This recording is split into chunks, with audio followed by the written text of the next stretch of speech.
نحمده ونصلي على رسوله الكريم أما بعد فأعوذ بالله من الشيطان الرجيم بسم الله الرحمن الرحيم محترم سامعین و ناظرین، ہر بندہ یہ چاہتا ہے کہ میں خوشحالی کی زندگی گزاروں، امن اور سکون کی زندگی گزاروں، میری مالی حیثیت اچھی ہو، معیشت اچھی ہو۔ یہ خواہش جائز بھی ہے، کوئی غلط نہیں ہے، ہونی چاہیے۔ اللہ رب العزت سے سکون مانگنا چاہیے۔ دعا کے اندر بھی مانگتے ہوئے یہ بتایا گیا، ربنا آتنا فی الدنیا۔ جب اللہ سے مانگو تو سب سے پہلے یہ کہو، اے اللہ مجھے دنیا کی بھی خوبیاں بھلائیاں عطا فرما، دنیا کے اندر بھی امن اور سکون نصیب فرما، وفی الآخرۃ حسنہ، اور آخرت کی بھی خوبیاں اور بھلائیاں عطا فرما۔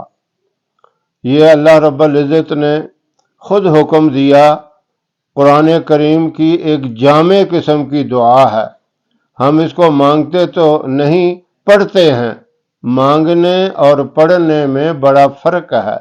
مانگا جاتا ہے عاجزی کے ساتھ، انکساری کے ساتھ، محتاج بن کر، اور پڑھنا ہے وہ تو الفاظ ہیں رٹے ہوئے، ذہن کے اندر اس کی خوبی اور بھلائی ہوتی نہیں ہے، رٹے ہوئے الفاظ بندہ پڑھ لیتا ہے۔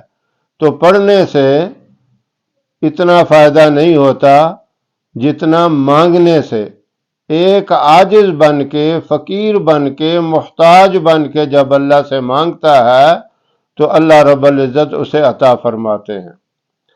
حضرت علی رضی اللہ تعالی عنہ کا ایک بڑا مشہور قول ہے، انہوں نے فرمایا کہ جو شخص صبح شام لا الہ الا اللہ الملک الحق المبین 100 دفعہ صبح اور 100 دفعہ شام کو پڑھ لیا کرے، اللہ رب العزت اسے دنیا کے اندر بہترین رزق عطا فرمائے گا، آسانی والا رزق، خوشحالی کی زندگی عطا فرمائے گا، اور اللہ رب العزت اس کو مالدار بنا دے گا۔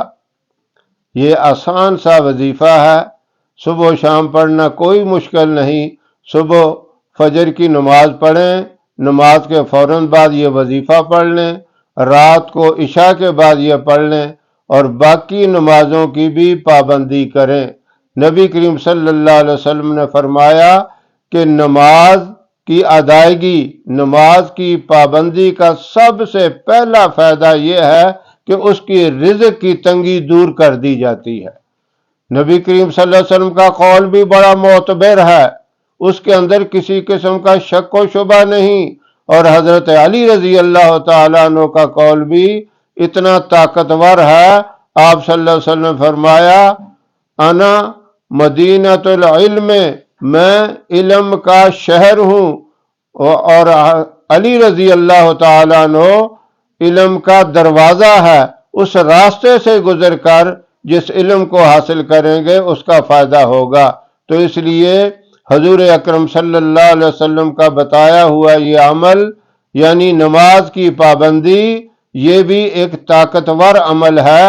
رزق کی تنگی اس کی برکت سے بھی دور ہو جاتی ہے، اور اس کے ساتھ جب آپ یہ وظیفہ بھی کر لیں گے تو یوں سمجھ لیں کہ سونے پہ سہاگا، جس طرح یہ ایک مثال مشہور ہے کہ انسان کی خوش قسمتی کے اندر، اس کی خوش نصیبی کے اندر کوئی کمی نہیں رہ جاتی۔ تو اللہ رب العزت عزت کی روزی عطا فرماتے ہیں، حلال پاکیزہ روزی عطا فرماتے ہیں، اور اس کی زندگی کے اندر بھی امن اور سکون ہو جاتا ہے، اللہ اس کو مالدار بنا دیتے ہیں۔ اللہ رب العزت ہم سب کو یہ مبارک وظیفہ کرنے کی توفیق عطا فرمائے۔ وآخر دعوانا ان الحمد للہ رب العالمین۔